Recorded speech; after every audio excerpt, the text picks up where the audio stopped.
Hello' friend, welcome to my YouTube channel. মই ৰাজ্জাকাৰ আপোনালোকে চাইছে RZK টিউটৰিয়েল ইউটিউব চেনেল। হয়, আজিৰ এটা ভিডিঅ' আপলোড কৰিছিলোঁ HLC এক্সাম ৰিজাল্ট 2025ৰ বিষয়ে। হয়, ৰিজাল্ট অহাকালি দিব বুলি। হয়, ইয়াত কোনো ধৰণৰ ফেক নিউজ হোৱা নাই, কাৰণ দুটা নটিফিকেশ্যন আহিছে ইয়াত। তো আপোনালোকক লেটেষ্ট আৰু কোনটো সঁচা কোনটো মিছা সকলোখিনি মই দেখুৱাই দিম এইটো ভিডিঅ'ৰ জৰিয়তে। তো আপোনালোকে এই ভিডিঅ'টোত চাব পাৰিব যে একচুৱেলি কোনদিনা ৰিজাল্ট দিব, আৰু দুটা নটিফিকেশ্যন আছে। তো আপোনালোকক দেখুৱাই দিম।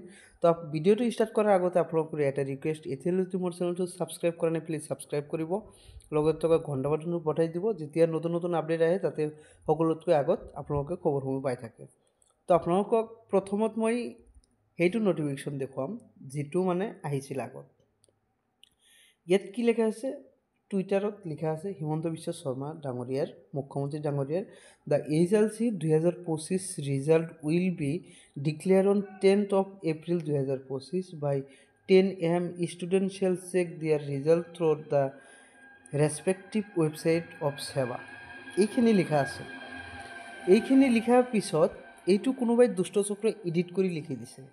যেতিয়া ছ'চিয়েল মিডিয়াত তোলপাৰ লাগি গ'ল, সকলোবিলাক নিউজ চেনেলে যেতিয়া ঘোষণা কৰিলে যে অহাকালি ৰাতিপুৱা 10 বজাত মেট্ৰিক পৰীক্ষাৰ ৰিজাল্ট দিয়া হ'ব 10 এপ্ৰিলত, তাৰ 1 ঘণ্টামান পিছতেই এইটো খবৰ বিয়পি পৰিল গোটেই অসম জুৰি। তাৰপিছতেই আমাৰ মুখ্যমন্ত্ৰী ডাঙৰীয়াই নতুনকৈ আপডেট দিছে। সেই আপডেট মতে ইয়াত কি লিখিছে চাওক।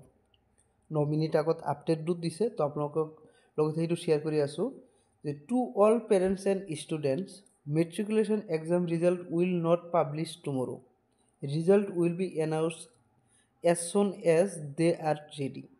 এতিয়ালৈকে ইয়াত কৈছে যে মেট্ৰিকৰ ৰিজাল্ট অহাকালি পাব্লিছ নহয়, ৰিজাল্ট ৰেডি হোৱা নাই, ৰেডি হৈ আছে।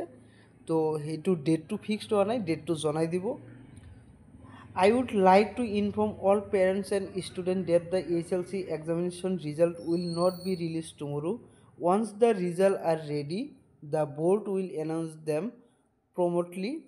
Please remain patient। তো আপোনালোকক ধৈৰ্য সহকাৰে থাকিবলৈ দিছে, কাৰণ যেতিয়া ৰিজাল্টসমূহ ৰেডি হ'ব তেতিয়া সেৱা বৰ্ডৰ পৰা বা ASEP বৰ্ডৰ পৰা কৈ দিব যে কোনদিনা ৰিজাল্ট দিয়া হ'ব। এইটো ক্লেৰিফিকেশ্যন দি দিছে। তো আপোনালোকে অহাকালি ৰিজাল্ট দিব বুলি, সেইটো একচুৱেলি ফেক নিউজ। সেইটো আপোনালোকে নাভাবিব যে এইটো সঁচা। অহাকালি ৰিজাল্ট নহয়, ৰিজাল্ট দিয়া হ'ব। সেইটো ডেট এতিয়ালৈকে ফিক্সড হোৱা নাই। তো ৰিজাল্ট ৰেডি হৈ আছে। ৰেডি হোৱাৰ পিছত আপোনালোকে সেৱা ৱেবছাইটত দি দিব, তেতিয়া আমি নতুন নটিফিকেশ্যন আহিলে আপোনালোকক জনাই দিম। তো আজিৰ ভিডিঅ' ইমানেই। যদি ভাল লাগিছে নিশ্চয় লাইক কৰিব আৰু এটা শ্বেয়াৰ কৰি দিয়ক, যাতে সকলোৱে এই মিছা বাতৰিৰ পৰা আঁতৰি থাকিব পাৰে। তো আজিলৈ ইমানেই।